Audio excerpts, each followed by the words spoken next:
everybody, and welcome to a new episode of The Unusual Suspects. I'm your host, Vincent Oshana, and with me today is my cast of just regular, unusual-ass people. We got Connor, we got Taylor, we got Rob, we got Brandon. Guys, I'm not gonna lie, once in a while it gets, shows, you're on different shows, it gets repetitive, but then a show comes along where you have the stories and you go, oh my God, I can't wait. I can't wait, because I told you guys not to tell me any of what you're gonna hear. So this is gonna be fresh for me. I'm gonna give you guys a rundown of all the stories that we're gonna talk about real quick. From the halls of Congress, we got some info happening with Congress and money, to the tunnels in New York. We got some really suspect stuff going on down there. The outer space stories, and what's the other one that we have? Europe. Some crazy stuff is happening. I don't even want to talk about it, Brandon. So we have a lot. Guys, thank you for joining us. Happy New Year for the people that are new, but I think we should just get right in. Kelly, what do you think? Do we just jump? Yeah. I'm going to jump right in with my story. So a few days ago, I was doing research for the PBD podcast. I'm on that show occasionally. And did you guys know what Pat called 2004, the word for 2024, Rob? The year of chaos. Year of chaos. Okay, last year, do you know what it was? Year of investigations, and that's all they did. Literally, that's all they did, Brandon. Nobody got in trouble. Did you see Hunter Biden today was in Congress, and he just got up and walked out. Chilling. Untouchable. 8 minutes. 8 minutes, untouchable crackhead. Marjorie Taylor Greene talked smack. He walked out. And I agree that it's going to be the year of a chaotic year. I've been saying this for a while. You're my witness. All of you guys, I go in there and talk all the time, especially if Trump gets to run, which it looks like it's going to happen. So I've been thinking about who is going to be responsible for the chaos, okay? And how fitting, I just finished listening, not reading, because I can't read, because I have ADD, listening to Pat's book, Choose Your Enemies Wisely. So it got me thinking about my enemies. I'm being genuine, do you have actual enemies that you have in your head, Rob, that you know of? Yes. Because some people don't. Some people have to think about, I have them ready to go. I can't sleep next to my enemies. Okay, good. You brought me here. Like I wake up to pee, and as I'm peeing, I'm just like, I'm gonna kill that guy. Yeah. So I made a list ranging from people from Los Angeles that were, in my career that tried to screw me over. The list is long, and I named groups on top of individuals like the left, like these powerful elites. George Soros is up there as an enemy, and all the demons, all the pedophiles, and they kind of all intertwine when it becomes elites and the left and all these people. Basically, anybody that tries to harm children, they're my enemies. So I'm doing my research, and I'm trying to find out, what's going to bring the year of chaos, and then I'm what's going to be the big event. You know what I mean? What's going to be that moment this year that's going to disrupt the election? Because let's be honest, that's what everybody's waiting for. When Patrick says the year of chaos, that's the main event. Okay, let's be real. So I narrowed it down. Either it's going to be, this is my opinion, it's either going to be a cyber attack, like they warned us in Leave the World Behind, or a terrorist attack. I don't think it's going to be a pandemic, because I think the people we're tired. They tried coming out. Remember, China, new variant. Americans were like, bro, we're not putting on shit. Leave us alone. So if it's a terror attack, I think it's going to be, it'll be a setup, or it'll be from one of the people that they just let come over the border. So I'm getting to my point. And we caught 161 just last year that were on the terror watch list. So I'm doing this research, and I'm watching videos, I'm watching clips. I go down this deep tunnel. I'm on X, I'm on DuckDuckGo, and I see a video, guys. It's an oldie but a goodie. I guarantee the majority of the audience wouldn't have seen this, right? It's the iconic video of September 11th, 2001. George Bush Jr. is sitting in a second grade classroom. Guess which state he was in? Florida. I think Sarasota, actually. He knows before he walks into the go ahead. Sorry, which is ironic, because the airport that some of the terrorists allegedly trained at was located in, it's in between, it's near Sarasota. So it's not, but within like a 35, 40-minute drive of Sarasota, a town called Port Shore. And whoever were the instructors and the people, no red flags went off. You know what I mean? A bunch of Middle Easterns that can't even speak that good English want to learn how to fly. Nothing. And then the president he's told about 9/11, informed of 9/11. If you believe that they weren't involved, he's informed of it 40 minutes down the road from where the pilots trained. In this giant country that we have, the odds that it's literally the next town over they're trained at, and he's reading My Pet Goat. My Pet Goat. Yeah. Yes. Where's Brothers Governor? Where's Brothers Governor? And mind you, and again, we're coincidence people here. I don't use the C word. I don't even say it out loud. We were talking about it. I even told Just got yelled at. I don't use that word. I do not use that word. I'm at the point where I'm just tired of people's just blatant ignorance and just, no, their ignorance is bliss. No, you're crazy. But okay, so he's reading for the class. What was the name of the book? My Pet Goat. Weird. Then, so mind you, they let him know as he's coming in to the classroom that it hit, right? And then the Andrew Card, who was the chief of staff, leans in. Now the second one is hit. He leans in and whispers, and it's the moment where the kids keep going. The president of the United States just found out that we are literally under terrorist attack. The entire country is under attack. He sits there, okay? And I'll tell you why. So the craziest part is, Kelly's gonna show this video right now. Listen to the words. And again, what are the odds that these are the words that are being said inside this classroom? And please tell me this is a coincidence. Kelly, please play this clip. And put the volume up, please. Get ready to read all these words on this page without making a mistake. Look at the letter at the end and remember the sound it makes. Get ready. Kite. Yes, kite. Get ready to read this word the fast way. Get ready. Kid. Yes, kid. Sound it out. Get ready. Kid. Sound it out. Get ready. Kid. What word? Kid. Yes, kid. Boys and girls, sound this word out. Get ready. Get ready. What word? Steal. Yes, steal. Read these words the fast way. Get ready. Play.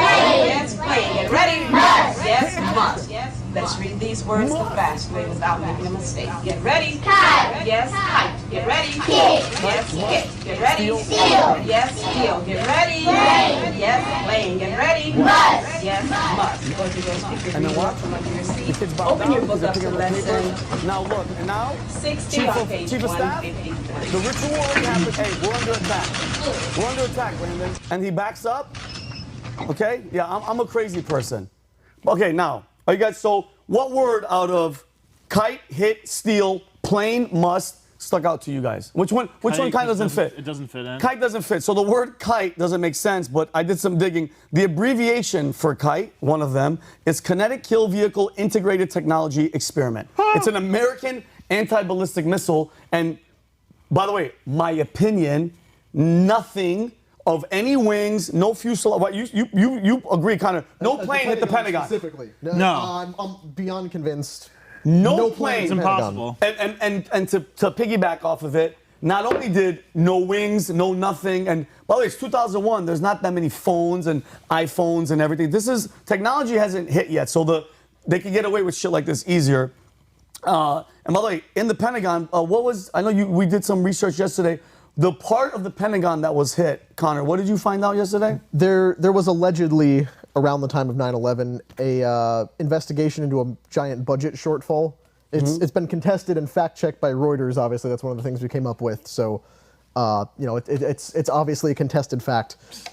Yeah. Allegedly contested. Yeah. There was a shortfall in the budget of trillions of dollars. They didn't know where $2.3 trillion went. Weird. And the budget office that was doing the investigation with all the paperwork that would have helped them find that was one of the ones hit by the plane. Now, is that the same 2.3 trillion that was missing that Donald Rumsfeld had announced was missing the day before 9/11? That was him, Yes, the day before. that's the fact that's contested. That he said it the day before? No, they're saying he said not that we lost 2.3 trillion, but that our system is so old we can't find 2.3 trillion. Weird. Which is the same thing. But it's like, hey, it's in that paperwork somewhere. We just need to find out where it went. Now, and then right before they got to look into the paperwork, it all gets burned up. Now, Brent, I want to ask you guys collectively because I genuinely want to know. You see a video like this, and you see, dude, I got goosebumps. The president of the United States found out that the World Trade was hit. He sits down, and to me, bro, this is from what I've been reading about this cabal demons. There's a ritual. Yep. They have to tell you, right, Brandon? Yep. Does that throw anybody off? Be genuine with me, Robbie. You just saw them say kite, which is a missile, plane, must, hit, steal. What are the odds of that happening? Please explain that to me. If they did kite and then they did Karen and kidnapping. They were all doing if they were teaching these kids words. Yes. Right. They would be focused on because Little John ran. But it'd be like when my K, son's learning. K, It's K. all exactly. They're learning the letter K, so they're learning words that start with the letter K. Yeah. What is the pattern? Sorry. What is the pattern there that they're trying to teach there? Because none of those letters, none of those words mean anything to one another. Right. So it's just a bunch of random words that also happen to be equated with 9/11, and the timing again, it's odd that the pilots train a half hour from where the president is informed of 9/11. It's just odd. Very odd. Very odd. Brandon, Statistically speaking, it's like a trillion to one odds that they're describing the exact action that's happening with what is it, 7 words they're saying there? Brandon, it's unbelievable yet so believable. And I'll get to the point of, because me and you talk about the cabal all the time, which it's weird, but we talk about these because bro, when there's light, there has to be dark. The unbelievable, the ignorance of there's no way. They're doing it in front of your face. All the kids' papers were on the floor, so it's almost like they had to bow down to this thing because remember we talk about predictive programming. When it comes to the cabal, they have to tell you what they're doing, and you have to accept it. And they say kids are really powerful with that stuff or something because they're innocent. So I don't know what exactly was going on there, but there's something demonic about it. There's something going on. And then just to point out some other irregularities of that day, and like I said, the technology wasn't happening. Building number 7, I'm a New Yorker, football field away, catches on fire. There's a BBC reporter reporting that Building 7 fell. It was still burning behind her. She already reported it back to England. This is trippy, right? And then I've seen videos now. They're rare. They're few and far between. The windows blowing out all over, and then this thing coming down at free fall speed. My question is, Rob, you have these facts. You see it with your own eyes. How do they believe the masses into saying it's not what you think it is? Because the actual reality is so dark to accept that if this was some sort of deep state attack or if it was done by our own government, the idea that you would have to believe that your own government would murder 2,977 people in buildings. And the images from that day were horrific, and they were replayed over and over and over and over again. Think about it. Every news channel. How old were you, Connor, when 9/11 happened? I was just over 4. Okay. I was in the military. I was 14. Yeah. Taylor, how old were you? I was born in 94, so... So like 7 or 8 years old. Brandon? 5. Okay. So me and you would probably have the best recollection of 9/11. From my memory of 9/11, I was in high school. It took over every news channel. Every single news channel was replays of the buildings getting hit. And it wasn't just for that day.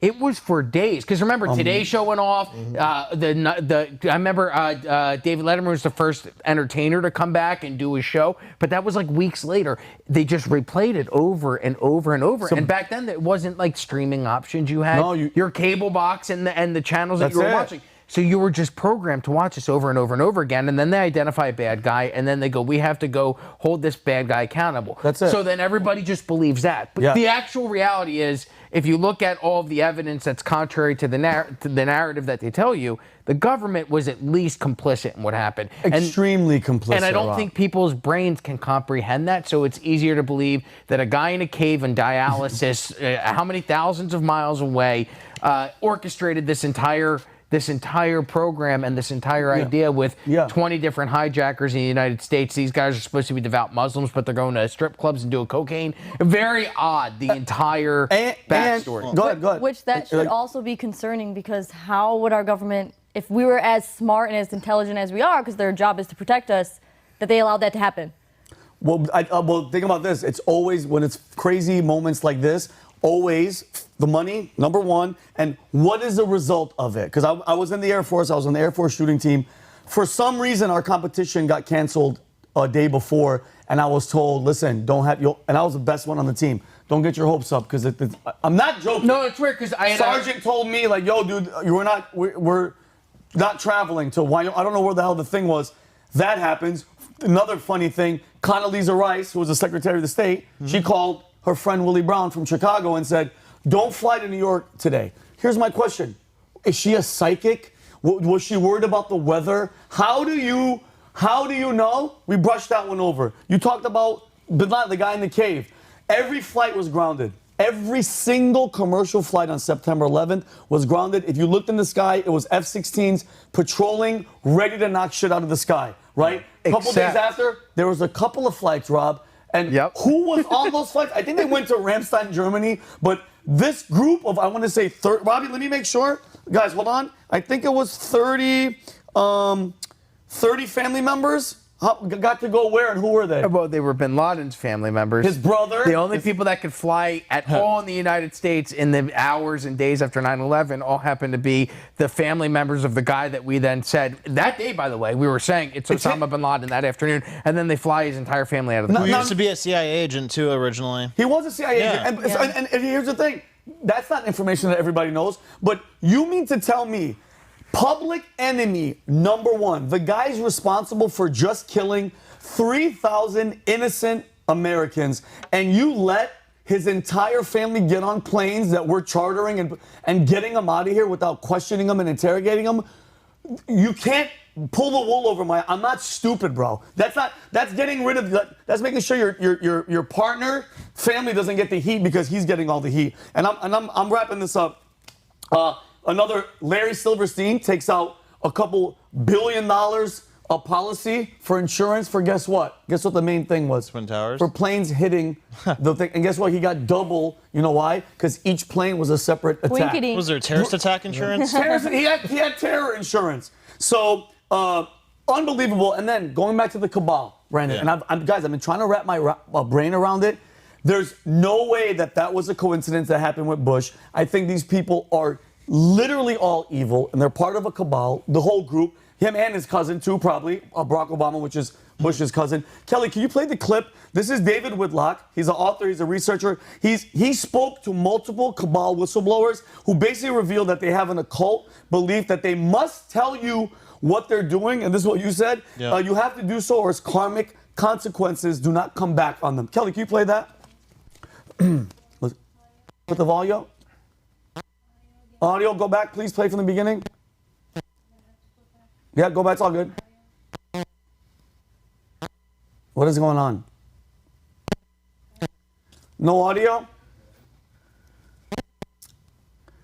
No audio. Anyway, so basically he's saying, you guys can find this, it's David Whitlock. He's basically saying that these groups, they have to, dude, it's like morals for demons. I don't understand. Karma's a real thing. Karma's a real, bro. Yeah. That's Indians, like people in India, that's what they believe in, bro. Whatever you do comes back to you. And it's a weird, sick cult thing. And it's like, bro, when I see stuff like this, when I see what they're capable of, I'm scared.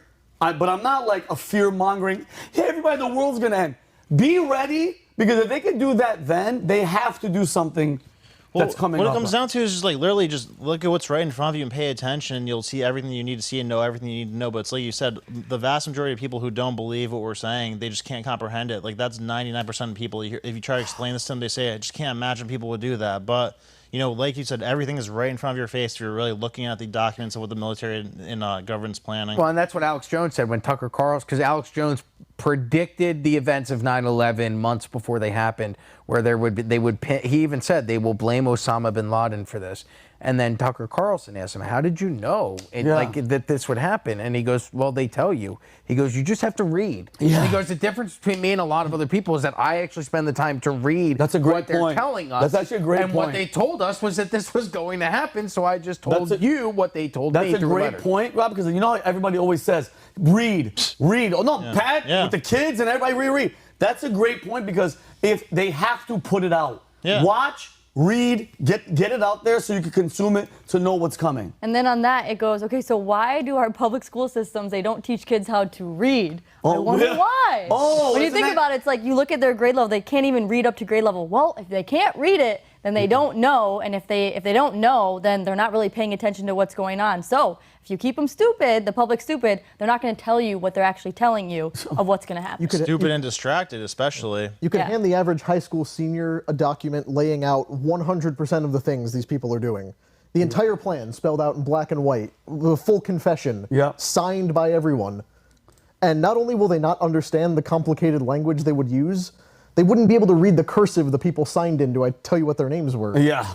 And that's, I think, probably why our school systems are so terrible right now. Yeah, and At least guys, in part. yeah, no, and dude, and that what a great point, Robbie, and you just killed it too. Keep everybody as dumb as you can, because it's not like you have to scratch that hard. It's right there. You just have to know to read it. And just not going off topic, because this will lead into something else that was very strange that I found. You guys saw what Epstein, because he's still kind of hot in the news. It's dying out. It was yesterday's newspaper. You guys saw what he had when you walked into his Manhattan house. Down that first aisle, you guys know what you saw? President Bill Clinton in a dress. Kelly, can you show that? Bill Clinton? Hey, he's wearing Ron DeSantis shoes. So guys, think about the power. If you know that you have dirt on somebody because you've been to his pedophilia island maybe God knows how many times, you walk into his apartment and he has video of you or some damning evidence, and you walk 32 times or something like that. Yeah, Not just once or twice. There's no. I'm not dumb. I know exactly what this scumbag is that about. document said Bill likes them young? Bill likes them young, but if you talk to Adam is like, no, how can you say for something? I go, that's my opinion. I believe it. You don't have to believe it. Guys, everything that we talk about, this is my opinion. But I'm just curious, why would Jeffrey Epstein have this photo in his house? Kelly, show this. This is George Bush Jr. sitting at what appears to be his desk. He has 2 airplanes. Weirdly enough, 2 airplanes hit the World Trade, and there's 2 Jenga racks falling on the floor.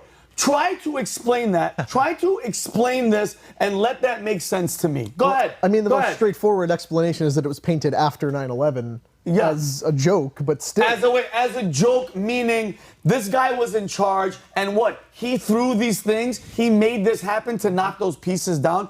There's no explanation for how this is funny, this is cool, or why he would do it, unless you had dirt on him and you let him know, like, hey, always remember, mother, father, I have shit on you. Yeah. I got you, bro. That's what that Bill Clinton pointing is. So when Bill Clinton went to his house in New York, right off the rip, you know that I got you. What a power move. Imagine Yeah, for Gangster. real. Listen, say what you want about Epstein, however you want to say his name, Epstein.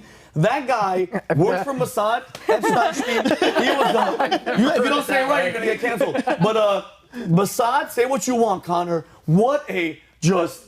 What am I going to say about it? I agree with you. I'm saying, say what you want, meaning what a gangster. Yeah. But I don't know what the moment where they went, okay, we became too evil. The law, the courts now, the girls are talking. You gotta go. Which again, I saw a photo of him. It's out there, laying down all the inconsistencies about his murder, his suicide, the schnoz, the nose structure on the guy that was wheeled out had like a hook. His was not, dude. Yeah, well, who only knows? was him. But Brendan, when it comes to Mossad, CIA, secret, pedophiles, elites, I don't even know. When somebody goes, is he dead or alive? You know what I say? I have no idea. It wouldn't be unprecedented. Like, a lot of people think the Enron CEO faked his death too when he was sentenced to jail. He died I heard that. mysteriously 8 months before he was going to be sentenced to jail, and everybody thinks he's still alive. Kenneth Lay or something. Yeah. But by the way, with everything that we just talked about, can you put it you're a past billionaire. anybody? People change their entire face with plastic surgery. They make themselves look like a cat. You know, you don't think he could make himself they look go to completely Congress. different? Yeah, right. Oh yeah, that's hilarious. Just grab a homeless guy, make him look like Epstein, throw him in the jail, kill him, and then Epstein's freed, looking like somebody else. Yeah, And his money got taken out of his bank account too after he died. Isn't that weird, Yeah. Brandonian? Isn't that weird? Kelly, just real quick question. Do we have audio for the next ones or no? Are we going to have anything? Is it fixed? Oh, we're screwed. Okay. Oh, we will. Okay. Well, that's why I wanted to check it the first time. Anyway, all right, here we go. Next story. Guys, very weird. All that to say, Yes. the enemy is real. 100% the enemy is real, so choose them wisely. Brandon, next story. Europe. We talked about it. I heard you talk about earlier. Is in horrible shape. Talk to us what's going on. Yeah, so this is a doozy. So let's see, where should we start here? So a few months ago, October 16th to be exact, our Treasury Secretary Janet Yellen, who I can't stand, She looks like a hobbit. yeah, she I hate acts her. like a hobbit Easy. too. She's a squad. Easy. What, you like her? No, I look like a hobbit. Offense to that. No, On behalf of other hobbits. Okay, not even a hobbit. She looks like, you know in Harry Potter, when they went in the basement, Yeah. and there was those people? Yeah. That's her. But go ahead, Brandon, I'm sorry. No, you're good. So right after Israel gets attacked, and we're talking about, we have to help Israel now. So she says, quote, America can certainly afford to stand with Israel to support Israel's military needs, and we can also and must support Ukraine in its struggle against Russia. She said, adding, the U.S. economy is doing well, extremely well. So, yeah, sure, we could print all the money that we want in infinity, whatever, but now this happens. So one of a 30-year defense contractor was quoted as saying, I've never seen anywhere near so much demand for the specific defense missiles, the surface-to-air missiles that are used by Ukraine and Israel to defend against, all the attacks they're incurring. Speak right now, like they're going There's through missiles. There's a 2-year backlog right now for missiles. So because of what we're giving Ukraine to defend themselves and Israel. Yeah. They don't. Doesn't Israel have? I mean, we give them what, $2 billion. They don't have enough shit. Think about it. If you produce money out of thin air faster than you could build missiles, that's something that's obviously going to be out of whack if you're having a more war than you've had in a long time. So that's where we're at right now. We're spending and giving money, but we can't keep up with the pace of making missiles. So now there's like a 2-year wait for imagine a backlog. Yeah. on death destruction. Yeah. Yeah. But so the reason that's a big issue is one reason, a simulation took place recently that said that if Taiwan was attacked by China, the U.S. would run out of missiles in 1 week. Wait. What? Say that one more time. So to quote exactly from the Wall Street Journal, in a war game simulation published in early 2023 of how the U.S. would respond to a Chinese invasion of Taiwan, the Center for Strategic Intelligence and International Studies estimated that America would run out of all important long-range anti-ship missiles within the first week. I feel safe. So you know what that means from a military standpoint? We run out of all of our long-range missiles, so we're down to handguns and nuclear weapons. Yeah, and there's an ammo shortage too. What the fuck? Dude, am I the only... What? Yeah.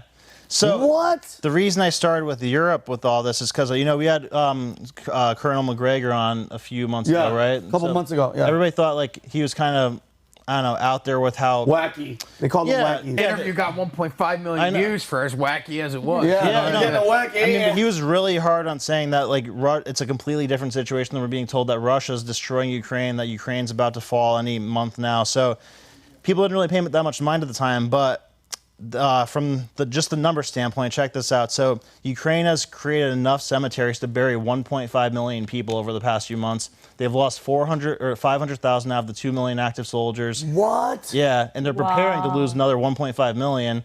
And they're at the point now where they're trying to force women and old people to come into battle. What? Yeah. That's devastating. Yeah. And you know what's crazy, Brandon? And I'm just being genuine. Yeah. Me and you, everybody here is knee deep in the news all the time.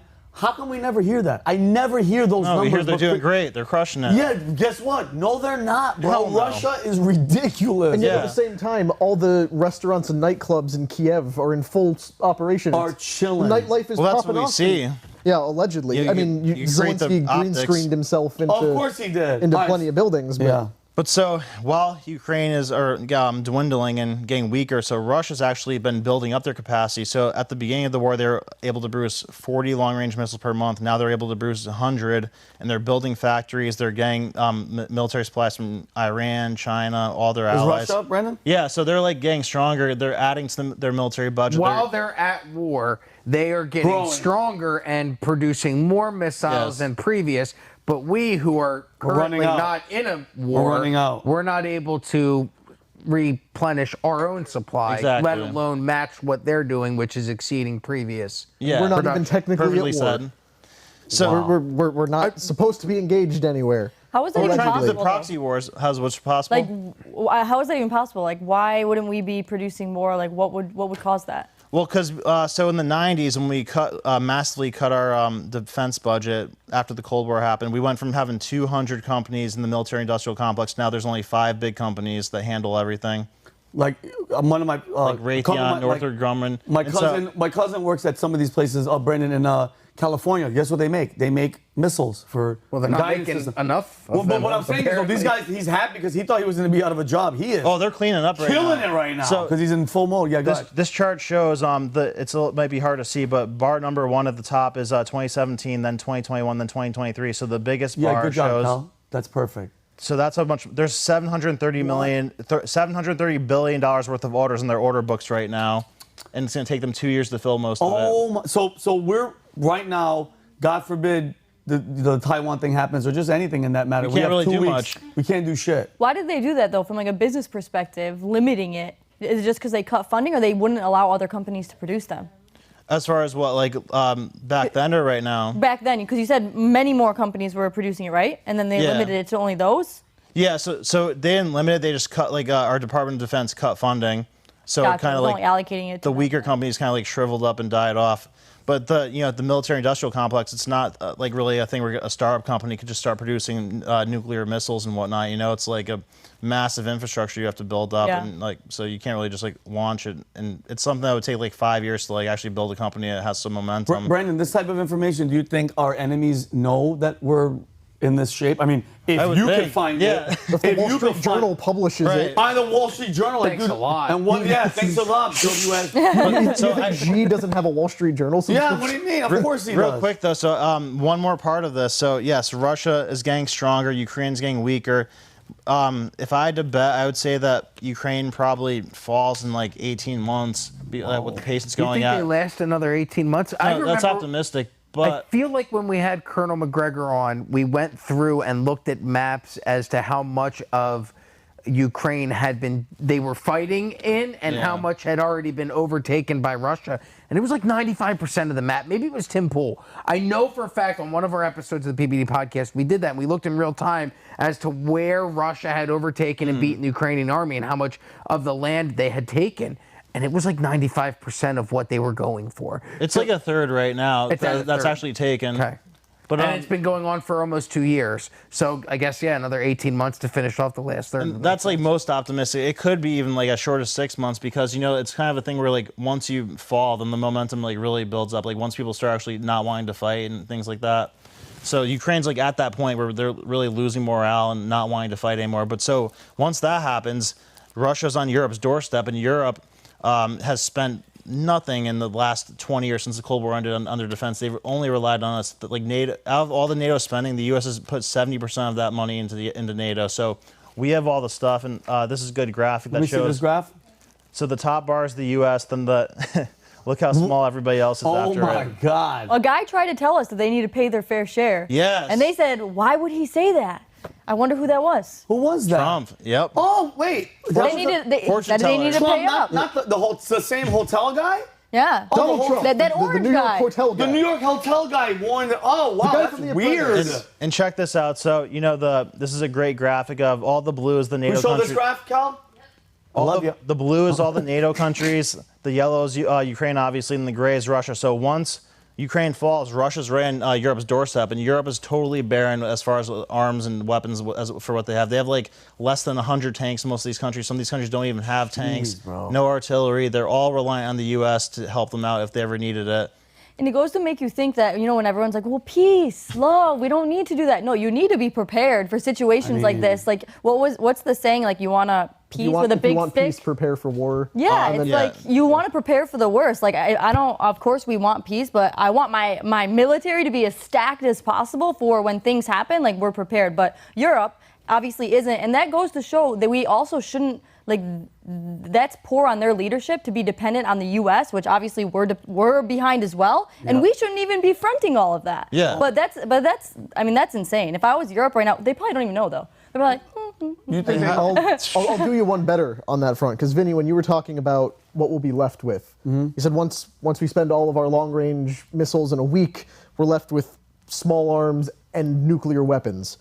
There was a report that came out in 2021 that just recirculated, where the guy in charge of United States Strategic Command was talking about how the Minuteman III missiles, the nuclear warheads that are the backbone of our nuclear deterrent. the base that I was stationed at in Montana? All Minuteman IIIs. They've been in service since the 60s. Yeah, forever. They don't know how to fix them anymore. They're saying all these schematics that show how they work were never digitized and have been lost. They're now 3 generations behind on technicians who know how to repair and upgrade them. God. So they have all those guys have not only retired, they've died. There is nobody who knows how to fix our nuclear arsenal right now. Great, and they're just chilling on the ground, in our ground. Yeah, they're currently developing another nuclear warhead that's supposed to cost like $260 million a piece or something, some obscene amount of money. But until we build that, those are like in early testing. Dude, and We've got nothing. it's crazy that you say that, Connor, because I was stationed at Malmstrom Air Force Base, Montana, and my base was responsible for 200 ICBM Minuteman missiles that were under the ground. And, bro, I was a flight security controller, because I was a military police, but then I graduated to flight security controller. So my job was letting the missileers come in. The two guys, they wear like blue jumpsuits. They would go down, and I'd been in there, and dude, the launch keys and everything are down there. And I've seen, so this is how one of the missiles works. So there's an Impulse pole. This pole, it's just a white pole. If you drive by like Montana or these places, Minot, South Dakota, Wyoming, you'll see this white pole, because you'll see it on like somebody's land. It's fenced in. They paid them like $100,000, the farmer. This pole does an umbrella of security, and right there is this big concrete, bro, it's the size from there, probably 2 of these rooms. It slides open, and the warhead is right there. So I'm over here guarding. There's 18-year-olds down there just. I'm not joking. So and I'm dead serious. But then if it had to be just launched, whatever, this God knows how many ton thing just blows off, and the rocket shoots up. But well, here's the best metaphor that I saw somebody put forward about it. Yeah. Imagine there's a car that's been sitting in a garage. Yeah. Some guy owns it. It's never been started up. It's never had gasoline put in it. Yeah. And then he keeps bringing technicians in. Every time a part needs to be replaced, it's tested independently. They take the part out. They test that part in a different car. Yeah. That's like a test model, and then take that part and put it back in. But the car's never been started. No one's ever used the car. No one's ever driven it. It's never been powered up. They're like, no, don't worry. The car still works just fine. Yeah. Like if you need a ride, this car is here for you. Yeah. Yeah, but it's been like 70 years, and you never turned the car on. Yeah. How do you know it works? Yeah. So, okay, say there really is some reason to launch a nuclear arsenal. It's just guesswork to assume that the things are actually going to go off the way they're supposed to. And you mentioned, so this is a simulation for China, Taiwan, but in actuality, if any conflict happens with us, Brandon, we are screwed. And the world is watching. Like, do you think, Rob, that it comes to the point, Robbie, where they're watching, they know, but then maybe the flip side of this coin is they say, oh, shit, if they don't have anything else to shoot us long range, they're going to nuke us. You think that's a possibility that's on their mind? 'Cause, I mean, they go through every scenario, right? Yeah, but I don't think we'll. I hope. I hope we don't ever see. I think anybody doesn't hope.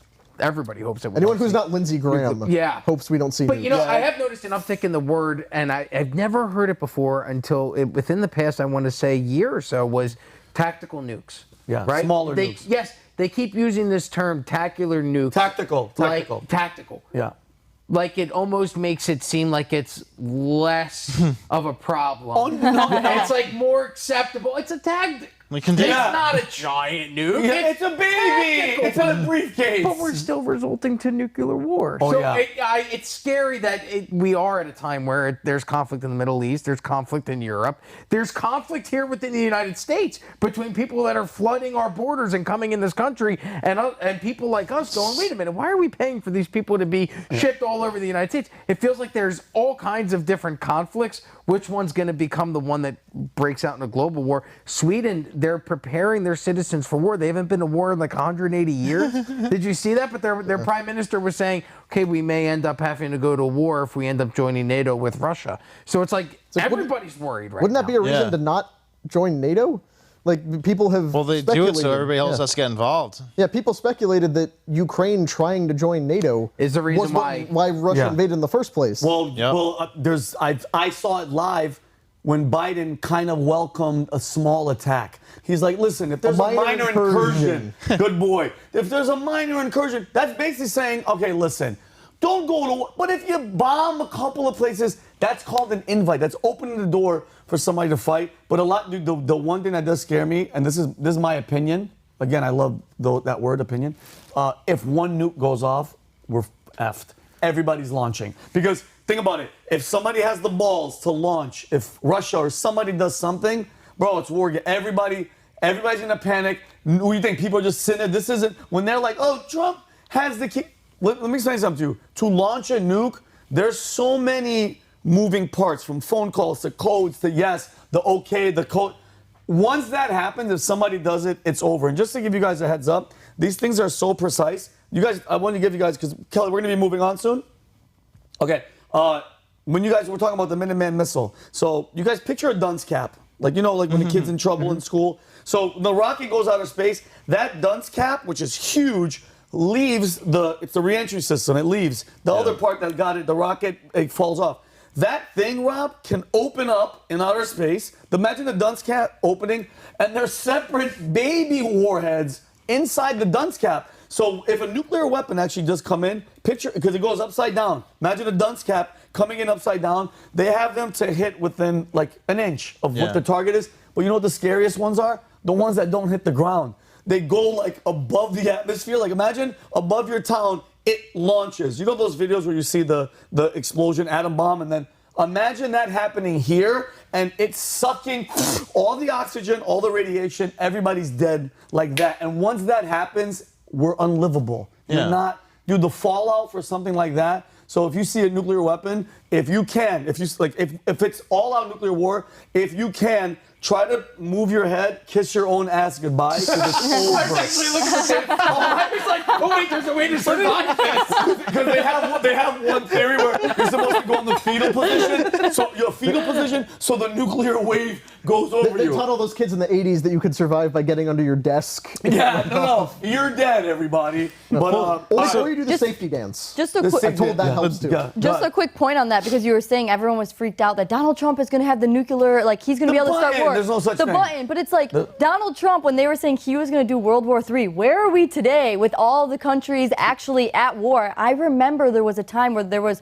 peace in the Middle East. They were reprimanding him for saying good things about Putin, but there weren't wars going on in multiple different countries at the time. So it's like the one man that they were trying to think that if he were elected, there was going to be World War III. Now that he's no longer in office, it doesn't seem like there's peace around the world. We lost our deterrent power too. Like normally the leverage that we have to help our allies is that like, hey, we're like just make the threat. Like, hey, we're going to come in and you're not going to like what we do if we have to get involved. But now we don't really have the capacity to make those threats because, like, look at the Taiwan situation, look at Israel, look at Ukraine. We've really shown our hand. We've shown what we could do to Ukraine if we give the full force of our assistance. Yeah. And it really hasn't done anything. So now Ukraine might fall, Israel might get overwhelmed by it, Hamas having 300,000 people, Hezbollah, the Houthis. So what happens if Israel and Ukraine fall? Then how does that make us look? Oh my God, bro, not good at all. And I'm telling you right now, since the October 7th situation, what was the Hamas number? Was it like 40,000, Brandon? Yeah. How much do they have in their I don't know. soldiers? I think it was like 40. I think we reported on.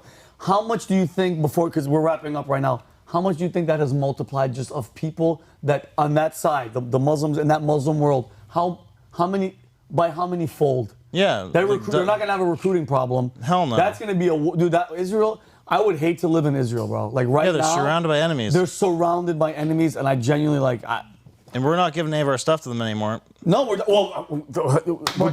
stuff? Yeah. How are we going to give them a nuke? We'll just print money for them, but it can't buy anything anymore because there's no weapons left.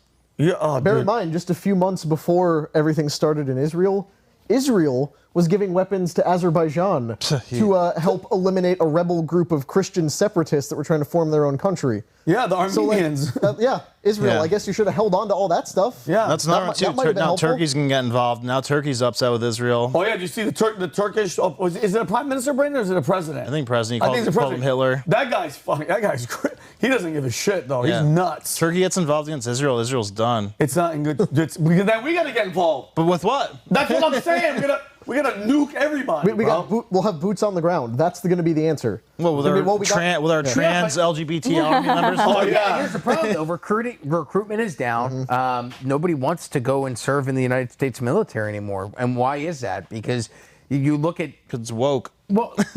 But I also think you look at it and you go, I'm fighting a war. Why am I going to fight for Nikki Haley? Why am I going to fight for Lindsey Graham? It's become personalized war. Where I look at it, it's like, I wouldn't want my son to sign up for the military.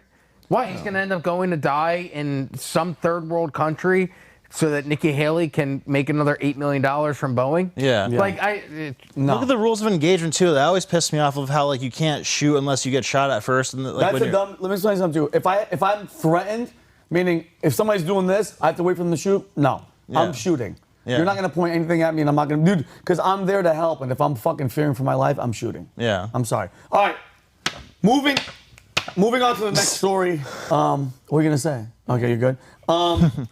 Connor, I just shot a funny video. You saw it, you laughed. I appreciate it. NYPD found some nefarious activity in the tunnels. Allegedly nefarious. Allegedly nefarious. Nefarious. It tripped me out. What is happening in Brooklyn, New York? Talk to me. Well, where to begin on the subject of the Hebrew New York tunnels? Yeah. So, I guess let's start with the confirmed facts. If you've been on social media in the last couple of days, there's any number of things that could be said to be happening here. But let's go with what we know. Okay. What's confirmed, what's proven. I love facts because they don't care about your feelings. Go for it.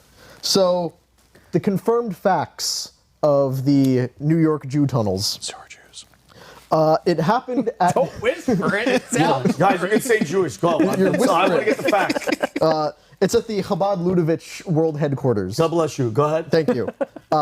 It's in Crown Heights, Brooklyn. Yep. Building's also called the 770 because of its address. Okay. So, we'll get to the footage of what happened in a little bit, but I think the ideal place to start is that a while back on social media, they've backtracked it. There was a guy who was saying, hey, I keep hearing weird noises and voices that sound like you're speaking Yiddish underneath my house. Shut up. And all of Twitter bullied this guy into thinking he was schizophrenic. Oh my God. And Twitter, was it the Jewish community or just people it was just in general? people on Twitter. It's Okay. like, All right. it's some guy living in Crown Heights in New York, and they're like, hey, if you're nuts, is what they told him. Yeah.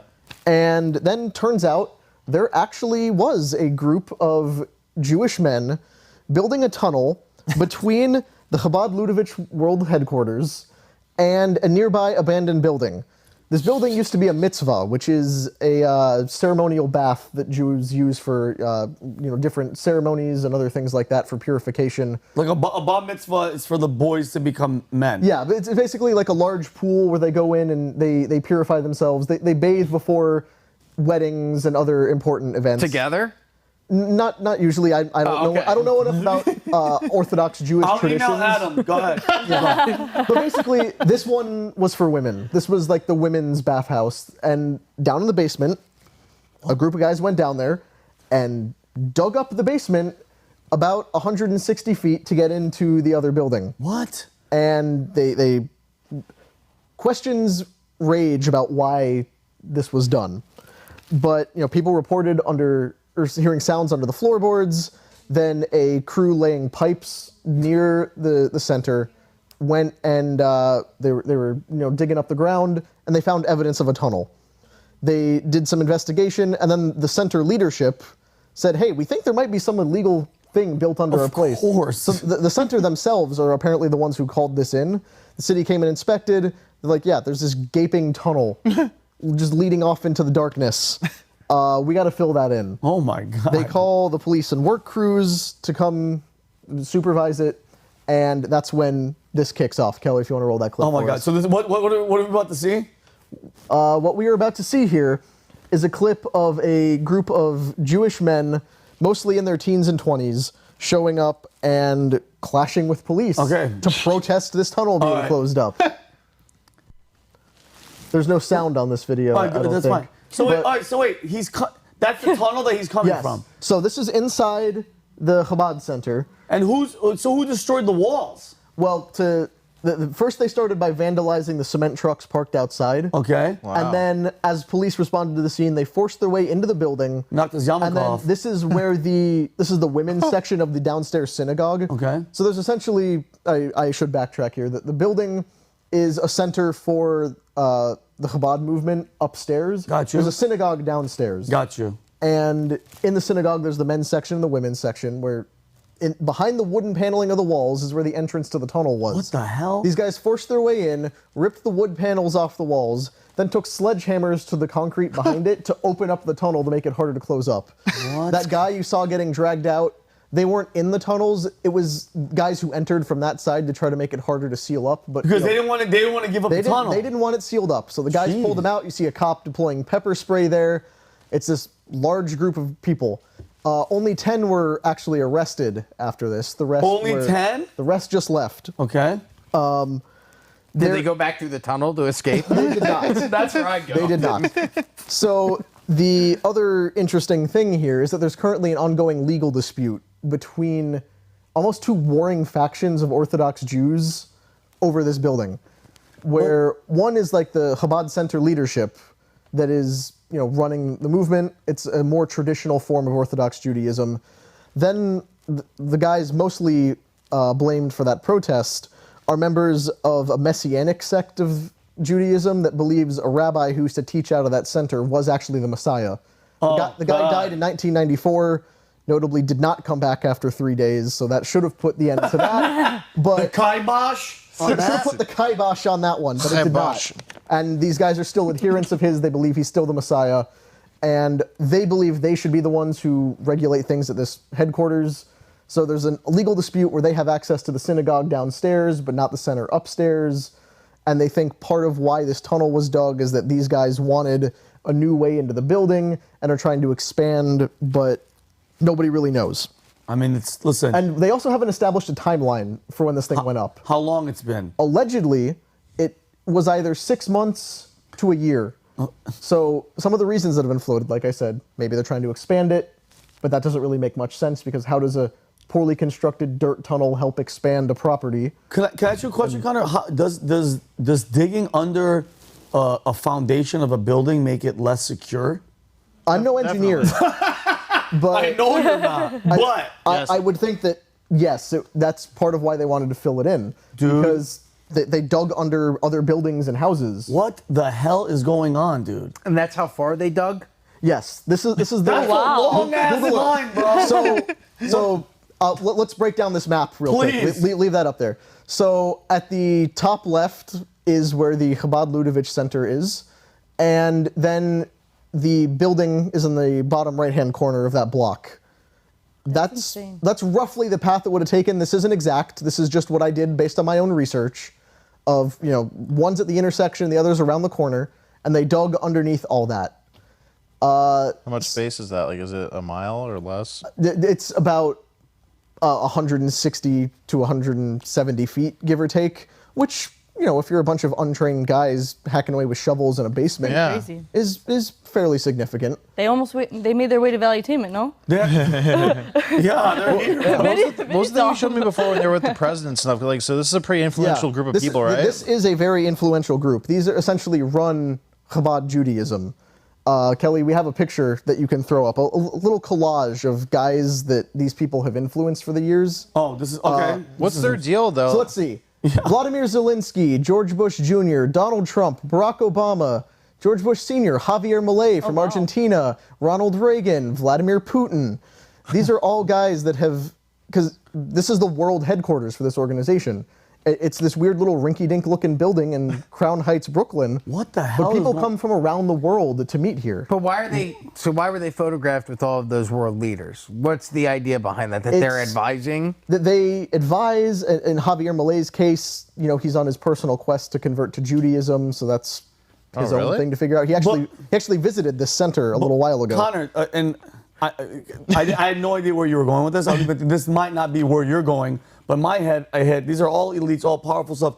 Didn't they find a bunch of... Are you going to go there? I'm going to go there. Then let me shut up because I'm going to wait. I saw some shit that I was just like... I don't want to monopolize this conversation. And there's a link with a write-up on all this at vt.com. I have an article on it. Connor, you wrote it? Yeah, I wrote it. Beautiful. We will have a link to that available for you guys. There it is. Because there's a lot of, like I said, crazy stuff being spun up around this that I think when you dig down to the middle of the story, it's as weird as it sounds. You just got to get the facts straight. Yes. So some of the things they pulled out of there, stained mattresses, they found a baby stroller and a high chair, which has led people to say, human trafficking and stuff. We have the clip of the mattress, Kelly, if you want to roll that.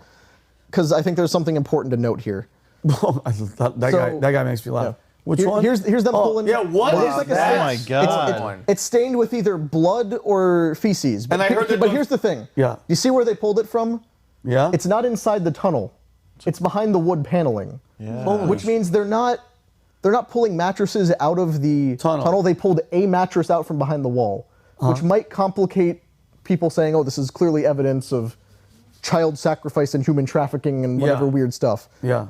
it's a little odd that there's a stained mattress behind the wall. Okay, but if I was digging a secret tunnel, right, I would want people to not know that I was digging that secret tunnel. So A, if it's coming from the wall, it could have either been used to try and cover up the hole that they're digging, or it's a mattress, absorb the sound. Exactly. So if you're a bunch of guys in New York and you're like, well, we're not going to spend the money to go buy a brand new mattress for a secret hidden tunnel. Let's just find one on the curb that's already been thrown out that's defecated on. Reports of hundreds of stained weird mattresses, like that's a little overblown.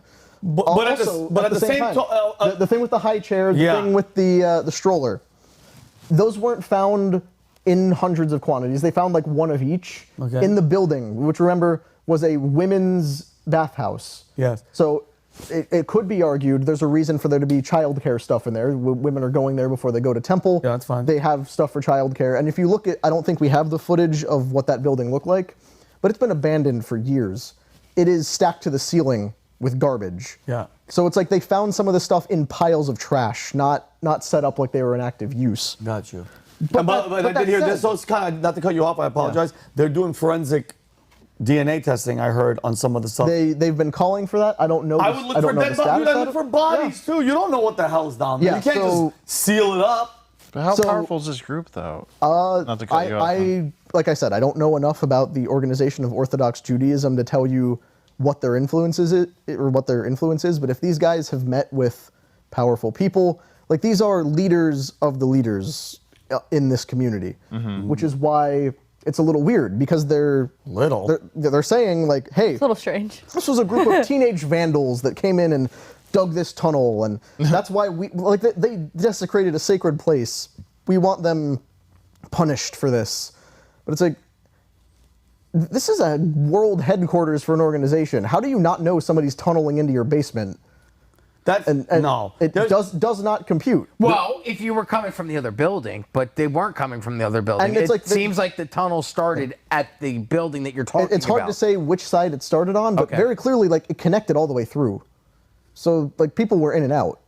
And nobody digs a hole in your basement big enough for a bunch of people to walk through without you knowing about it.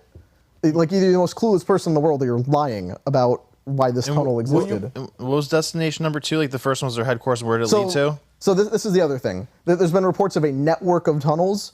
The only one confirmed is this one, but we have another clip taken outside the building.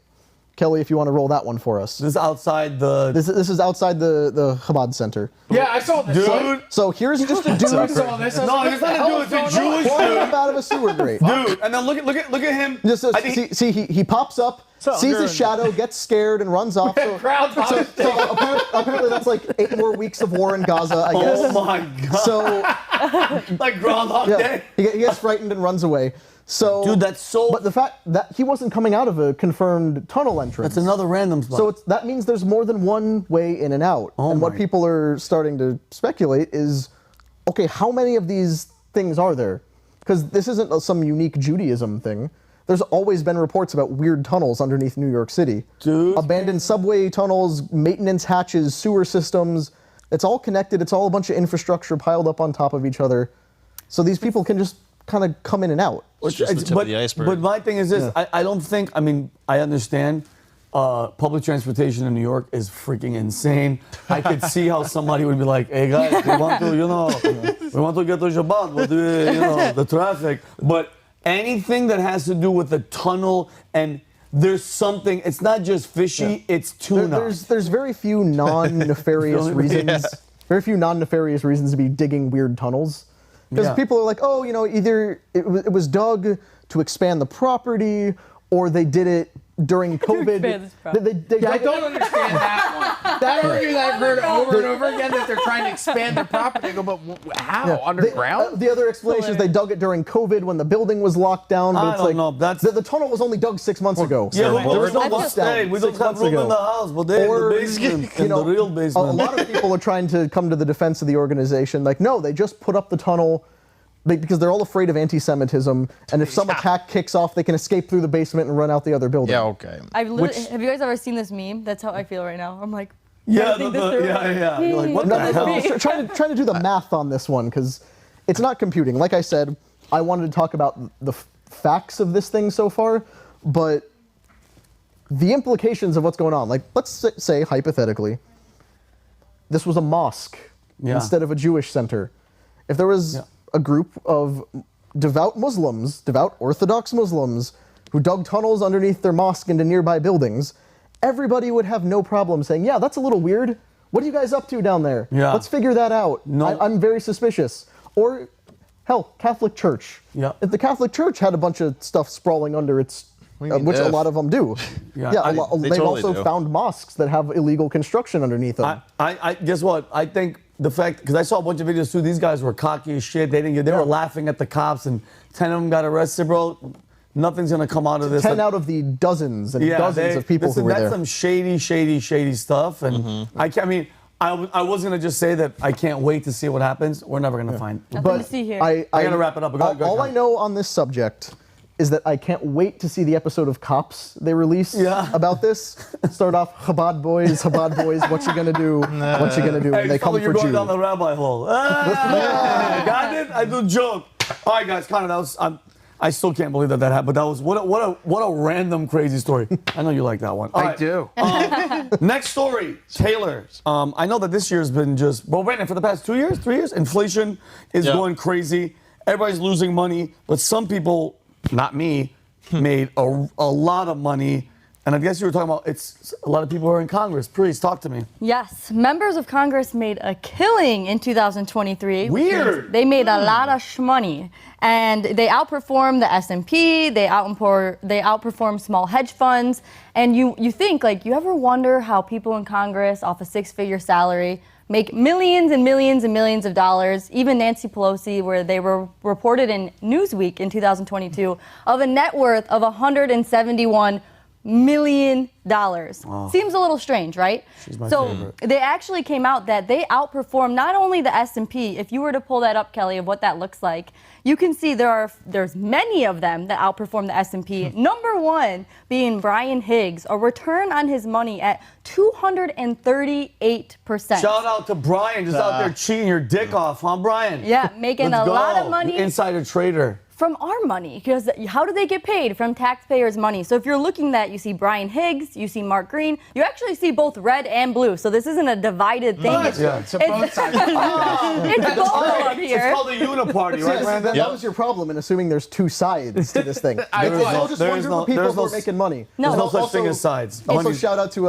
Unusual Whales for compiling this for the last few years. They're the ones who gave this to us. I want to hear it's really fast. Shout out to Kelly, that graphic. I saw that whale humping the hell out of that thing. Kelly, that was hilarious. But go ahead. Shout out to Kelly. It was right on par. Thank Beautiful you, Kelly. whales. I just got it. And if you're looking at it and you scroll down, actually, if you go a little bit further go a little down, bit lower, Kelly, Kel? you'll see where the S&P was actually at. That's a 24% return. That's the yellow. All the Congress is up there. Oh my God. But as you can see, Nancy Pelosi was dethroned. She was only at a 65% return next to Brian Higgs at the 238. But you look at that and you think, because if you go to the next graphic too, Kelly, which is the Bridgewater, which is the largest hedge fund, you can see their growth in 2023, then down in 2000. Their return ended up at 12%, just over 12.48%. And so I'm wondering, like, how? It's weird that we actually put these people into Congress that pass laws for them to, and they get paid by the taxpayers to then make more money than all of us. I'm jealous. And these so guys. I want to know, like, how do you guys feel about that? How do you feel about Congress paid by taxpayers, six-figure salaries, making millions of dollars? Brandon. Yeah, so I saw a really funny thing on CNBC one time when they were talking about this, and then the talking points were like, well, you don't want to just ban stock trading from congressmen because that's unfair. And then what would the incentive be to even take the job? Because it's already such a hard job with all the criticism you get. So like, you have to have some perks of it. That's their attitude. Was that's that the mainstream media's attitude about federal insider crime? trade? I don't think you can't. The perk is serving the country? Yeah, like and they make like a reasonably solid salary compared to the average. But so yeah, this is like the most blatant thing ever. There's literally occasions where they'll be in like a military hearing, you know, like the Senate for Military Intelligence. Then they'll like be like, all right, yeah, we're gonna give Google those contracts for the night vision goggles. All right, let's like buy shares of Google because that's gonna go because we're gonna give them like a $50 billion contract. Brendan, how is there zero? And because this is going off for you, how is there no accountability? Meaning the numbers don't lie. The bitch made, I'm talking about Nancy Pelosi, $150 million off of a salary like that. What are you, the luckiest person on the planet? No. How is she not? Because the IRS, it's right in front of your face. How did she do that? It's legal. Because they make the laws. The only person, the only group that could hold them accountable or change anything about it is the people. But It's the people, them, it's their own people. No, like the people of the country, like the population. But they count on us not paying enough attention to actually hold them accountable and call all of our representatives and say, hey, if you keep this bullshit up, we're going to vote you out. But nobody ever focuses on things like this. So they're the highest authority. You know, they get to set the laws, so they could do this as much as they want. You know, they're not breaking laws. Here's the other problem. That's insane, brother. Yeah. If you are a new congressman or senator and you come in and you don't start trading on the information you know, you're an idiot. Yeah, like who It's not- underperformed the it's S&P? not illegal. Like the three I'm losers. jealous. Yeah. Well, yeah, it was So like why with would you Margie not? Taylor, like it was some other people in Yeah, Congress. like, But you what think about it, it's the same people. Then they go in front of then they sit on their high horse and they're like, we're here for the people. We want to help you guys. It's like we're going to make you dependent on the government. You pay us to help you, and then we're going to make millions of dollars while you guys are making less money than you've ever made. You're on food stamps, government supporting, but they're making 230% return, which is you want to know one of the most shocking people who's against this, who isn't profiting against congressional trading and wants to ban senators and congressmen from trading entirely. Are they in the government now? You will be shocked by who this name Don't is. say Joe Biden. Joe Biden. John Fetterman. Dude, what happened to that guy? It's like the more cognitive function he regains, the less democratic he becomes.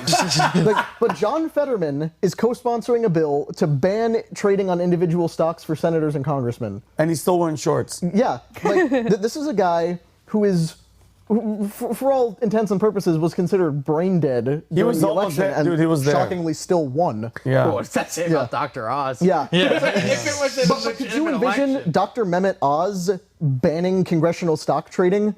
He would have come in as a Republican and would have done absolutely nothing about it. I guarantee you, he would have probably engaged in a little bit of it because, like I said, you're an idiot if you don't. You would too. I mean, think about it. You guys I would trade like crazy if I was in Congress. We're about to pass the CHIPS Act. Everybody buy some NVIDIA before we go. The green energy. We're going to pass a bunch of things that you have to do green energy. Let's put all of our money in the stocks that have to do with those buy companies. Tesla before we it's say that we're simple. cutting literally. fuels. Dude, that's crazy. Yeah, short the stock. Because guess what?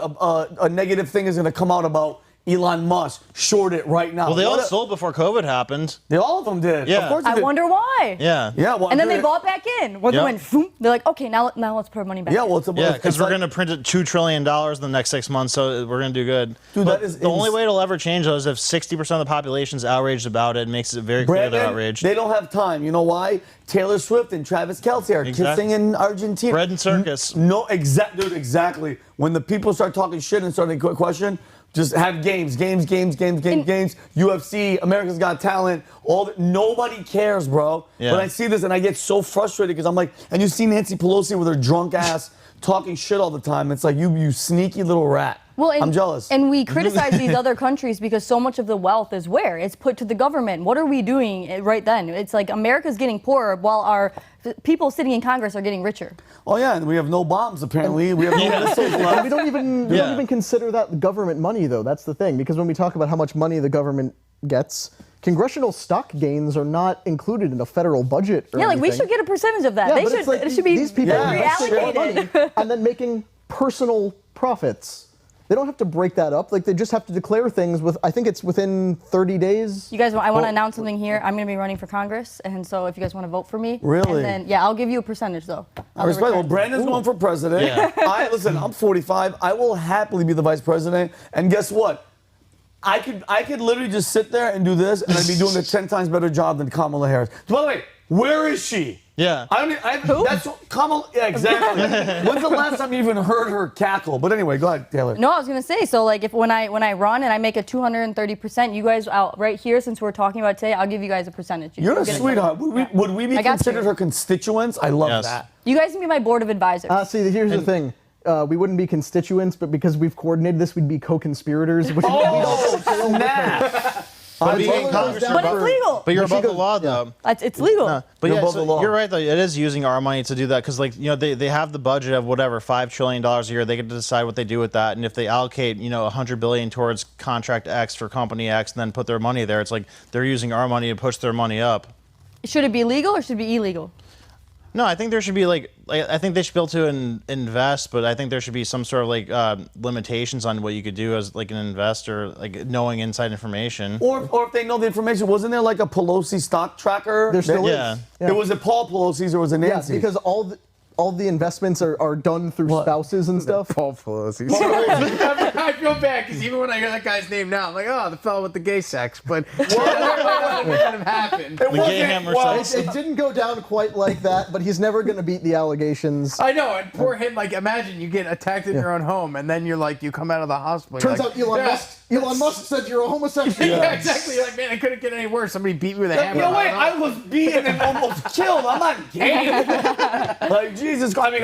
No, the worst is imagine him coming to and like he's all discombobulated. He's like, Mr. Pelosi, and like your wife. And he's like, oh shit, I'm married to her. That's scary, bitch. But if I could just say one thing, because I keep bringing it back to him, but I just remember for so long they would criticize Trump, and it's like, who's the one person when they were in office actually lost a lot of their wealth? It was Donald Trump, who made it outside of being from the outside of the presidency. When he was outside of the office, once he became into the government, his wealth went down. Yeah. And the only president who lost wealth after being in office, everybody else's has gone up. And donated his money, $200,000. He lost like $500 million. A lot of money. A couple million. Probably on the verge of bankruptcy. Stop paying our politicians. Like, if you're a congressperson, you should be able to, afford to live where you live. Whatever. Your pay should be probably commensurate with the average salary. It's even above. Your It's like it's above six figures. It's like that's already vastly more than most of us will ever make in our lives. Yeah. I genuinely think a congressman should only make as much as the average salary of the person in the district they represent. Yeah, that's how you can be relatable to the people that you're representing, because you're now dealing with the same problems that they're dealing with. But that's the other problem. How do you pay the cable bill? Yeah. How do you pay for food when groceries are up? And I 100% agree. I think that's the solution. Yeah, that's the other problem, though, because where we are right now, they're making all this money that leaves them completely out of touch and also lets them have a lifelong career doing that. Yep. That was never the goal. The goal was never for somebody to spend 50, 60 years in Congress. The vision for it was somebody who serves the public for a select amount of time, but they have something else going on. All the original people who were, involved in the founding, they were farmers, they were businessmen, they had stuff that provided them wealth, so they didn't need to harvest wealth out of the people. I agree. And just one last thing on that, because you said the benefits. They said that's part of the benefits. Well, if you're in Congress and you learn all of that and you serve your country and you go back, some of the benefits is now you have so many connections. You have all of that you did during your time period. When you exit, you should be fine. Yeah, go make your money. People. Yeah, you can go make your money a different way. That's part of it. You served your country. Now you have the connections. That's part of the benefits of then make a life for yourself. Yeah, they call the private sector, like Nikki Haley with her shenanigans. All right. Here's a trade-off, though, potentially. Let's get them to ban all stock trading, and then we legalize cocaine for members of Congress. Now, finally, you're talking about something that I could get on board with. Because they're already doing it, but let's just make it legal, just like the insider trading. Now, you know what? I'd vote for that.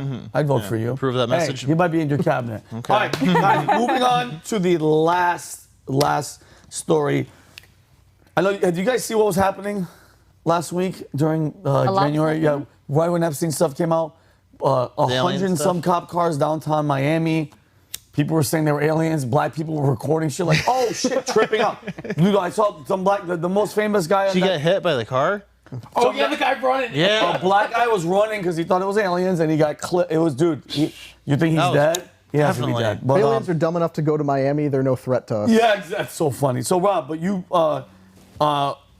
they came to visit us apparently. When do you think? Do you think we're going to go there anytime soon? Go visit some aliens? Are we going to go to outer space? Do you think we've ever been there? Well, I don't know. I question everything after last week's episode of The Firmament. Because it really blew my mind. That guy, what was his name? Coswade. His name is not Mechanic. Coswade Lewis. Very good episode. If you're not familiar with The Firmament, go watch last week's episode. It's odd the timing, because we covered The Firmament last week about how there we live in a dome, there may not even be in outer space. And then this week, the NASA had some issues with their planned Artemis upcoming launch to send man back to the moon. But I just wanted to give some background. You talked about when we were doing the tunnels with the Jewish folks in New York.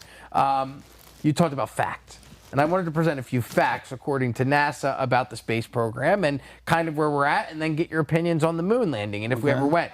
The entire Apollo program spanned a little over 11 years, 61 to 1972, cost $25.4 billion in 1973 dollars, which equated to today would be about $150 billion. To put that into perspective, we've spent half of that sending it to Ukraine, $75 billion to date. So we could go back to the moon, have another Apollo program if we didn't keep funding foreign wars. In quotation marks, How apparently. many countries do you think have been to the moon? 2. 2. I'd say 2 or 3. Russia, All right, it's not a game. Russia, 3. China. If you believe, are we saying that we believe that we've been there? No, I'm just asking, how many countries do you believe? I would how many say- countries believe been to the moon? Like in terms of man 0, on actually. the moon? Oh no, just having something reach the moon. Okay. Or something? Something. Brandon, you don't think something's on it? No. I think. Oh, I can't wait. For Wait, this you don't conversation. think you think we've landed on it before? I've seen. That's the thing. I don't know. I don't trust any. Well, God. Well, Rob's don't- talking I- facts right now. Well, according to NASA. According to Well, NASA. NASA's.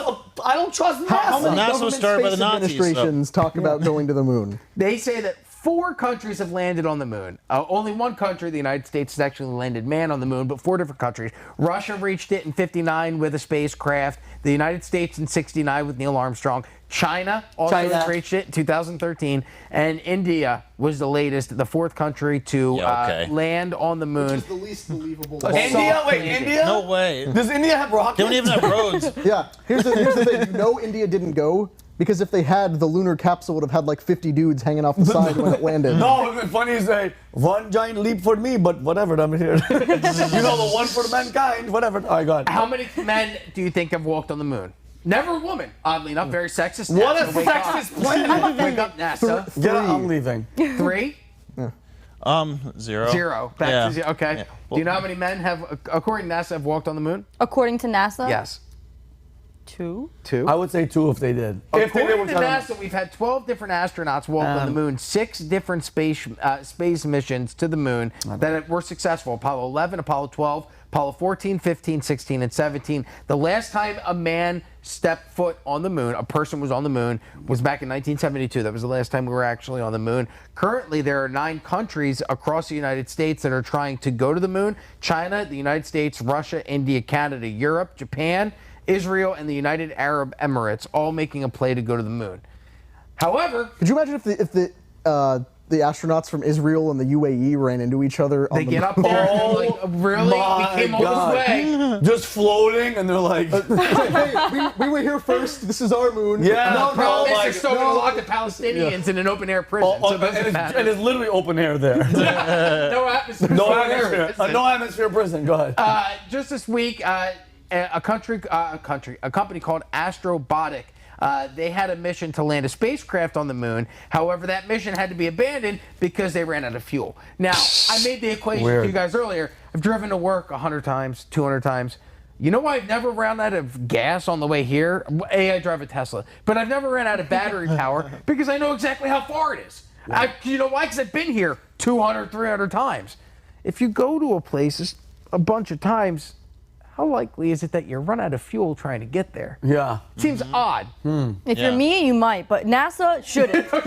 You're like my wife. My wife's like, no, you have an extra 40 miles when the empty light I comes on. Like, guess that no. raises a pretty valid point then. Because you were talking about, we went to the moon when NASA was all men. Now NASA has a bunch of women, and you've just admitted women run out of gas. Yeah, we can't have So- that. It's a lot, ladies. That's it. Oh, Thanks, man. Sorry, DEI. women. Sorry, ladies. Feminism over. Women will never interesting. walk on the moon. Both of these stories came out yesterday. Monday. So Monday, January 9th, this story comes out. The space fuel leak forces the company to abandon the moon landing attempt. Then this was announced also Monday. NASA has delayed the Artemis moon missions. They were going to send 4 astronauts to the moon. It was originally scheduled, doesn't say when it was scheduled, but now it's delayed until September of 2025. They say the delays are attributed to the need for testing new technologies on the Orion spacecraft and crewed moon missions. Put it down because I want to see your face in the. Oh, okay, sorry. I want people to see your face. But go ahead, Rob. If you could just hold my hand while Give you it to me. NASA has spent over $42 billion over the past decade. $42 billion in 10 years? So almost as much as we've sent to Ukraine, trying to get people back to the moon, but we're not able to do it. And Ukraine's losing. What a shitty. We're definitely not getting him if we send it to Ukraine. How much better our technology is now. That's the point. There's that thing they like to show of, here's the computing power that got us to the moon. It's a room full of servers and everything. Correct. And then here's a flash drive that's 10 times. Yeah, shut up. But I don't yet believe we it. still can't get there. A place that we've been to at least 6 times. The reasons why they say we don't go back to the moon: cost. Right? It costs too much to go back to the moon. What's the point? We've already been there. Technological focus. They say that the technological focus shifted towards developing space shuttles and the space station and creating that, as opposed to going back to the moon. The scientific value. They say there's no value in exploring the moon anymore. I guess you learned that in 6 trips to the moon. That's it. We've seen everything. We're good here. And then finally, international collaboration is a reason why we no longer go, because all these countries are now working together to get to space. It's not so much a space race, but more of a space mission for all of us to work together to get there. Competition makes everything better. Sure. Quick thing though, so is it a coincidence the 2 richest people in the world are drastically obsessed with going to outer space and ultimately colonizing space? Because Bezos did his first public interview the other day on Friedman. He said his life goal is to get 1 trillion people colonized in outer space within the next couple hundred years. And so trillion people? He wants 1 trillion people to be living in outer space. And he said the primary reason he quit Amazon or resigned from Amazon's CEO is to get his space company operational in space and whatnot. So you think that's just a coincidence that the 2 richest people are obsessed with outer space? No, but it's almost like a God complex. Like, hey, I can save you all. I'm going to save humanity. Because here on this planet, it seems like we're pretty fucked, right? Things are not heading in the best of directions, as we've learned today's broadcast. It almost feels like it's like a God complex. Nobody can save you, but I can help save you. Yeah. Blue Origin is going to save you by getting you established on a Mars colony. That's how it feels to me, that these billionaires think that they can play God by saving humanity. And then on the flip side, you have those 2 that want to get the hell out of here. Mark Zuckerberg, who I don't think he likes to fly, is like, I'm just going to build a doomsday bunker because I'm staying here. Everybody's going to die up there, but I'll be good for 10 years. Maybe you guys will come back and help me out. He's got his own cattle now that he's feeding them beer and some kind of nuts that the internet went crazy about. But yeah, beer and nuts. So he has his own cattle now. So he has his own livestock. So he has his own food supply. Here's a new theory. Nothing weird there. Got my own bunker and food supply. Don't look here though. New theory for you. The guys at the Chabad Center were trying to tunnel down into a doomsday bunker that they have underneath. Why didn't they just say that? Like, guys, we're just trying to build because there's, bombs. You never know. Here's the thing. So I went back and forth about that, because it's hard to. I know this is weird, but it's kind of believable that we didn't land on the moon. You know why? Because our government told us that we did, and our government doesn't really seem to be the most honest with us, right? When have they ever been honest? That's when it starts to become questionable. Have they ever been? Like, trust me, I'm from the government. Yeah, okay. I think Tom Ellsworth is the one that said words. The worst thing you can hear is, "Hi, we're here from the government. We're here to help." Right? Yeah. Okay. So part of the reason that the idea behind the moon landing being fake falls apart. They say that you'd have to keep the 12 astronauts who walked on the moon quiet. You'd have to keep the 400,000 people involved in the Apollo program quiet. And then you'd also have to discredit the 8,400 publicly available photos, the thousands of hours of video, the full transcripts and audio recordings of the moon, the 382 kilograms of moon rock. There's even a photo right here. This is taken from the Lunar Reconnaissance Orbiter.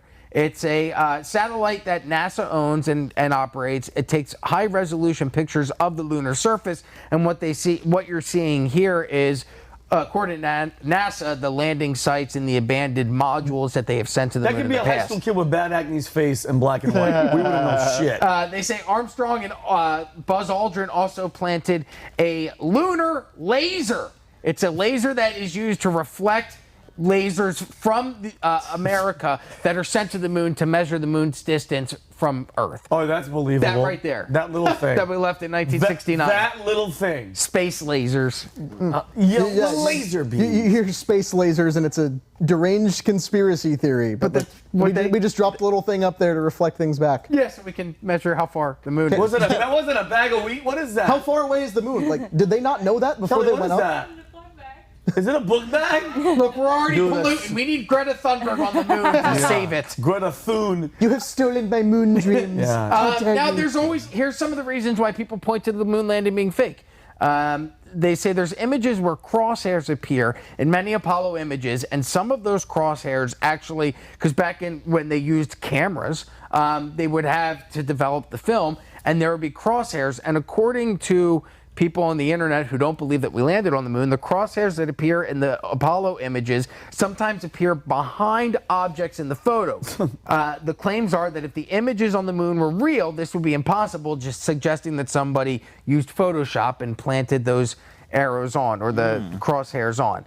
However, the NASA's argument to that is that testing on Earth has shown that the brightly lit objects they will sometimes make the crosshairs appear fainter. So it's more of an optical illusion when you're looking at the photo. Another one, lack of stars. Whenever you look at photos from the moon, look, there's no stars, right? Oh, that's odd. You're in outer space. Shouldn't there be stars? No atmosphere for light to reflect off NASA says that most of the moon missions took place in the daytime, and that meant starlight lost the battle against a very bright surface for the moon. Lost the battle. There's another weird one. There's a moon rock. It's got a C on it. Look, people claim that that is proof. If you don't believe that the moon landing happened, the reason why, if you believe in this, that's a prop from a movie. So that's on the moon. However, according to NASA, they say the original photo, there is no anomaly. The C isn't there. Most likely, it's a piece of hair that ended up on a photo. The hell? It's all these weird explanations. Yeah, exactly. And nobody questions the answer. The final one, the waving flag. Everybody goes, well, if there's no atmosphere on the moon, how can the flag fly? According to NASA, a horizontal rod was placed at the top of the pole that held the flag so it looks like it's blowing in the wind. And then the final one, the Van Allen belts. You know, the internet says, well, the astronauts couldn't have survived the radiation from the Van Allen belts, which are two giant donut-shaped belts surrounding the Earth that are made of highly energetic charged particles from solar wind. According to this, people on the internet claim that we didn't land on the moon, say that the astronauts could not have survived going through the Allen belt, the Van Allen belt. However, according to NASA, the way that they survived was going through those minimal points where there seems to be very little radiation. They also had, special suits for the astronauts. They do say that the astronauts, if they did go through the Van Allen belt and went to the moon and came back, when they tested their radiation level, it was about 10 times more than medical professionals who are routinely exposed to X-rays and radiation in the medical field. So they did have significant levels of radiation in their body, just not enough to kill them. But it just makes me wonder, do you guys think, after all of this, we've presented, both sides. Here's photos of no stars. Here's why NASA says there's no stars. Here's a weird moon rock. Here's the explanation behind it. The flag, the explanation behind it. The Van Allen belt, the explanation behind it, according to NASA. Do you believe we landed on the moon? Do you believe that we landed on the moon in 1969 when we say we landed on the moon? And why do you think we haven't been back? Because we're launching rockets into space, right? Elon Musk wants to go to Mars. Right now, it seems like the next move to get to Mars would be to make the moon a mission base, to put a base on the moon so that would be a launching point for people to go to Mars. That's some of the rumors as to why people want to continue to explore the moon. But I'm wondering your guys' opinion. Have we landed? If we have, why haven't we been back?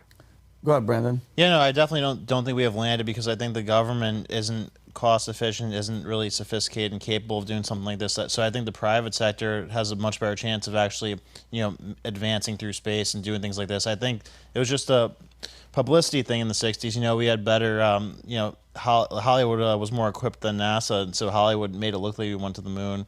Because even the cameras and stuff, like how do you have your cameras being operable on the moon, and like who's standing there filming? Like with the Van Allen belt, wouldn't that destroy the camera? Who was there watching the landing come down? Yeah. Wait, and then the phone call to Nixon. What did you have? Wi-Fi? Too. Yeah, and people were watching it on TV while you're we didn't have satellite TV. How did video get back? Exactly. So propaganda, you think? You think it's more propaganda? We're in a race with the Russians. Yeah. We are now the dominant country in the world because we're the first ones to land man on the moon. No other country has been able to do it. Yeah, it was great for morale. It was effective, and I respect them for doing it because it made the country feel good. But if I had to bet, I would say no, we didn't do it back then.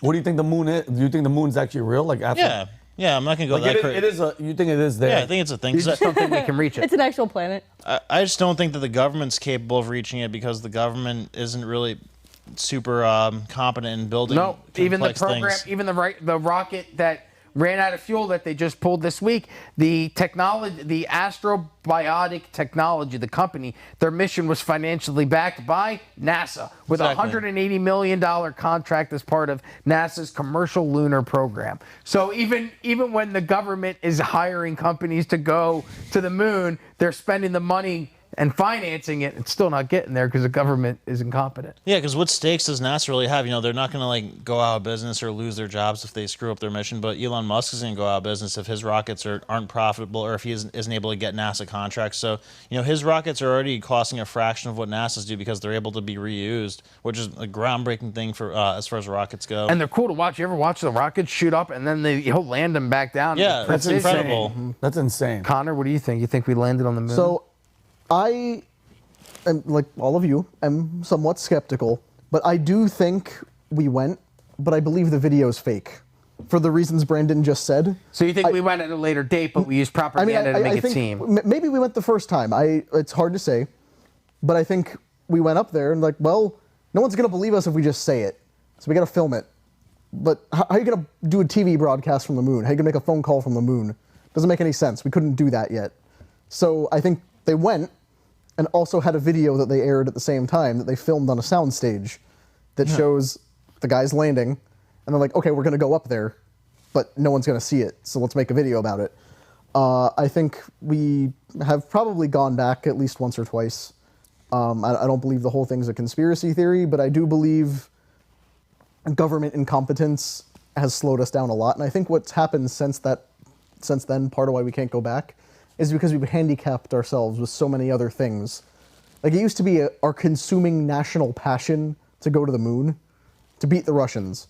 We were motivated by competition, and now it's just a globalist, pan-humanity mission to get up there. For the sake of all mankind, we're going to partner with all these people. Okay, but you guys need a few $1 billion. We'll chip that into your war effort. And, oh, you guys are doing something else. Oh, there's a crisis in Africa. We'll invest the equivalent of 5 Marshall Plans into helping Africa at the same time. It's like, we aren't driven anymore. And it sounds really cliche to say, like, we stopped believing, but we kind of did. Like, we gave up on doing ambitious things because now we do stupid things instead. So I think it's entirely possible to go back, but we've got to restructure our priorities a little bit. Taylor and then Vinny. I believe we've gone to the moon, but I don't know if it's when they said that we did.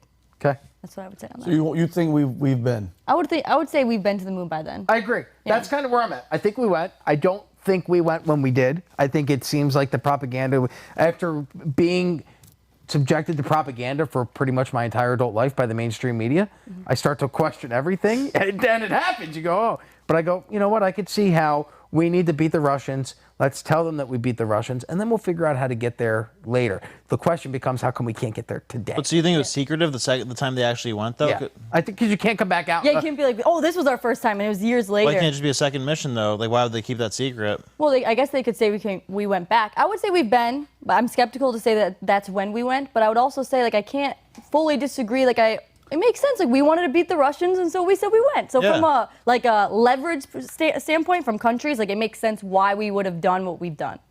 Dude, I'm on the fence, especially after listening to Causeway, hearing the stuff that you do. All the videos are out there, all the information. Dude, and when it comes to the secrecy of it, it's like, especially with all the stuff that we talked about with 9/11, with all these major events. I don't know if it was Hitler or I think it was Goebbels. Somebody in his thing said, the bigger the lie, the easier it is to sell to the people will buy it. They'll buy it, especially if your propaganda machine is good. I don't know. I try to figure out, was it worth the risk to do it, to just say, okay, we're beating Russia to keep the morale of us because we're going to war with them? And I don't know. It is really, really awkward and weird and suspicious when people, forgot the guy's name, when he was running up to Buzz Aldrin and Neil Armstrong, or whoever the guy. Seibel, I think. Yeah, and he was put in the Bible, and they're Christians, and all he said was, hey, if you went to the moon, put your hand in the Bible. And Rob, mind you, we do it in court. You never notice that too? Even if you're Muslim, if you go to court, they make you put your hand in the Bible. Weird, right? So why wouldn't you do it? I don't know. I genuinely don't even, I don't know. I wouldn't put it past them if they did, and I wouldn't put it past them if they didn't. Because if and you nailed it. If they went the second time, well, you can't be like, all right, we did it. Gotcha, but we did it now. It's like, what would you? How do you think the people would respond to that? Okay, listen, guys, ready for this? The president at the time, whoever it's going to be, guys, listen, we lied. We did it for us, though. We were against Russia. We needed it. We needed this monumental moment. But now we actually, this is the footage. We did it. How do you think the American people would respond? You can't say it that way. Like I would, like, even if they didn't do it, like if I was president and found out we didn't go to the moon, I wouldn't admit it because it's bad for morale. It makes the government look bad. But like shit. Yeah. So, but I'm saying, like, if we did go a second time after, like, just saying we did the first time, what would be the point in keeping that secret? The fact that we went in general, like, why couldn't it just be the second moon mission? Yeah. No, you make a point. What do you think, Rob? Did you say? I don't know now. Rob, I was kind of Rob's a Taylor, like- but then I hear Brandon. I'm like, it's a good point. Because why wouldn't they do it? And you know what's crazy? That it's just a topic that I'm like, I'm not saying I don't care. Obviously, I want to know what the hell's up there. But after we did the whole firmament and the rockets, if you notice, they go sideways. And dude, who knows what's up there? And guess what we have to do? We have to believe the government because they're the only ones that are up there. And You know if what I could make one point, but if let's say we did do it again, and then they showed actual footage and it didn't align with the footage from the beginning, then it's like, oh, we can't do that because then it's different. What's your answer to that, Brandon? Well, think of the crazy answers they gave for like why? Oh, it wasn't a C on the thing; it was a But now hair. there's stars. But now the flag doesn't look the same. It was nighttime this time. We used a different flag. Well, you. I'm ready for this. Brandon, and that's why he's gonna be great. Yep. That's why he's gonna be a great president. Yep. But guys, I had a Locked and freaking loaded. yeah, I had a blast. It was amazing. Rob, Brandonian, Connor, Taylor. Guys, these are almost an hour and a half. What, an hour and a half? Went by. It didn't even feel like I have it. so many questions. I had so much, yeah. But all you guys out there, if you're new, welcome. Please subscribe to the channel. If you've been here before, thank you so much for subscribing and being Unusual Suspects fan. We will be back next week, same time. But until then, guys, take care of each other, love each other, and we'll see you next week. Peace and love.